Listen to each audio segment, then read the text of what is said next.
కేదారనాథ్ శివుడు దాక్కున్న రహస్యం. సముద్ర మట్టానికి 11,000 అడుగుల ఎత్తున మంచు కొండల మధ్య కొలువైన కేదారనాథ్ క్షేత్రం గురించి మీకు తెలియని ఒక అద్భుతమైన రహస్యం ఉంది. కేదార్ అంటే ఏంటి? పాండవులకి ఈ క్షేత్రానికి ఉన్న సంబంధం ఏంటి? అసలు ఈ ఆలయం ఇన్ని ప్రళయాలను తట్టుకొని ఎలా నిలబడిందో ఈరోజు మనం తెలుసుకుందాం. కేదార్ అంటే సంస్కృతంలో చిత్తడి నేల లేదా పంట పొలం అనే అర్థం. ఆధ్యాత్మికంగా చూస్తే మన శరీరాన్ని ఒక పొలంగా భావిస్తే అందులో జ్ఞానాన్ని పండించేవాడే కేదారనాథేశ్వరుడు.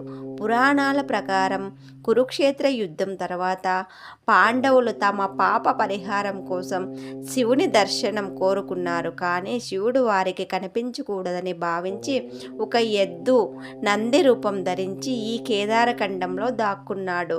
భీముడు గుర్తుపట్టాడని గ్రహించిన శివుడు భూమిలోకి వెళ్ళిపోతుండగా భీముడు ఆ ఎద్దు వెనక భాగాన్ని పిరుదులను గట్టిగా పట్టుకున్నాడు. అలా శివుడు ఇక్కడ జ్యోతిర్లింగంగా వెలిశాడు.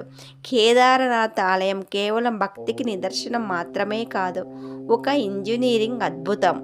మంచు ప్రళయం 400 ఏళ్ల పాటు ఈ ఆలయం పూర్తిగా మంచు కింద పడిపోయిన ఒక్క చిన్న బీట కూడా పడలేదు. 2013 వరదలు, ఆ భీకరమైన వరదల్లో ఊరంతా కొట్టుకుపోయినా ఎక్కడి నుంచో వచ్చిన ఒక భారీ రాయి భీమశిల ఆలయం వెనక ఆగిపోయి నీటి ప్రవాహాన్ని రెండుగా చీల్చి ఆలయాన్ని కాపాడింది. ఇది శివుని మహిమ కాక ఇంకేమిటి అంటారు? మీకు తెలియని హిమాలయాల ఒడిలో ఉన్న ఈ పుణ్యక్షేత్రాన్ని దర్శించుకోవడం ప్రతి హిందువు కల. ఈ వీడియో నచ్చితే ఓం నమః శివాయ అని కామెంట్ చేయండి. మరిన్ని భక్తి విశేషాల కోసం మన ఛానల్ని ఇప్పుడే సబ్స్క్రైబ్ చేసుకోండి. ఒక్క లైక్